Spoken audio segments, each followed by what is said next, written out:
ምናልባት ስታቲክ ታረግ ይችላል። ስለዚህ ምን ነው እንነካለን ያለው ሎካል ዲያግኖሲስ የምትለዋን እንነካለን።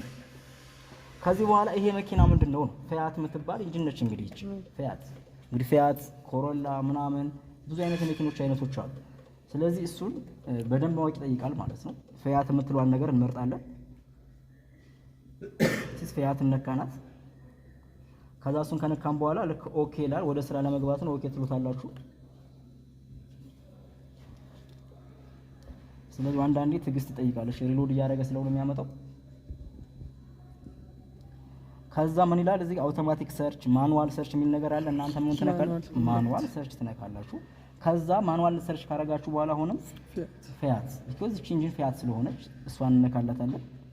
ከዛ ግን ብዙ አይነት የፊያት አይነቶች አሉ። በጣም ኤክሰስ የሆኑ የፊያት አይነቶች ናቸው ያሉት አይደል?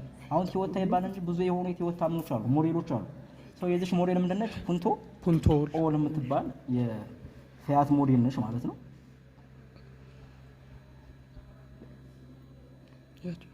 እሷን ነካን። ከዛ ግን ሞዴል ያስመረጣቸዋል። 2009 ሞዴል ነች። ደግሞ ከ2009 ሞዴል ውጪ ነች ያለች። እሺ ከ2009 ውጪ ያለች ሞዴል ስለሆነች ማን ነካለን? ኦል ኤክሴፕት 2009 ሞዴልስ እሷን ነካለን። ከዛ ምንድነች እቺ ኢንጂን ነው ፑንቶ ኢንተርን። ቀደም ፑንቶ ነክተን ነበር አይደል? ፑንቶ ኢንተርን የምትባል ሞዴል ነች ማለት ነው። ከዛ በላይ ምንድነው እኛ ሲስተም ሰሌክት እናደርጋለታለን። ኦልሬዲ ምን ነው ኢንጂን ነው እኛ ምን እያደረግን ያለ ነው። ጊርቦክስ አይደለም፣ ኤቢኤስ አይደለም፣ ምናምን አይደለም። ከኢንጂን ጋር የተገናኙ ሲስተሞችን ነው ምን የምናደርገው እኛ ስካን ማድረግ የፈለግነው አይደል እንዴ? ነገሩን ለማጠብ ነው አክቹዋሊ። ግልጽ ነው አይደል? አሁን ጊርቦክሱን እያንዳንዱ ነገር የምናይ ከሆነ እንዳልኩት ስለዚህ ሰሌክት ሲስተም ስናደርግ ግን የዚች ኢንጂን ካፓሲቲ ምን ያክል ነው አይደል? 1.4 በ16 ነች። እዛ ጋር እንደምታዩት እሷን ክሊክ ታደርጉለታላችሁ። ከዛ አሁን ብዙ ነገሮች ያስመርጣችኋል። ኤቢኤስን ነው ይላል አይደለም ነው እኛ የምንፈልገው ምን ነው ያያችኋል። ኢንጂን ስለሆነ ክላይሜት ኮንትሮል ዴንስ ሆኖ የሚፈልገው ይሄ አየር ኮንዲሽኒንግ ሲስተም ነው አይደለም፣ ምክንያቱም ኢንጂን አይደለም እሱ። ከዛ ሜሪል ኢንስትሩመንት ላይ አይደለም የምንፈልገው ምንድነው ቡስት ኢንጀክሽን ሞቶሮኒክ ኢንጂን የሚል አለ አይደለም። ኢንጂኑን ስለሆነ የምንፈልገው ጀስት እሷን ክሊክ እናደርግለታለን።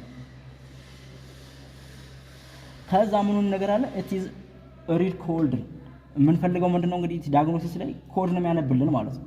ልክ ይሄ ፖይንት ብሎ ወይ እናየዋለን read fault ኮድ የሆነውን ነገር ፎልት የሆነውን ነገር በነምበር ነው የሚነግረን።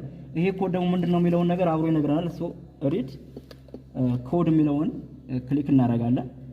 ከዛ ምን ይለናል አሁን እዚህ ጋር ፕሬዠር ሴንሰር እና ለምሳሌ P0105 ኢክስ ምንድነች? እቺ ኮድ ነች ማለት ነው።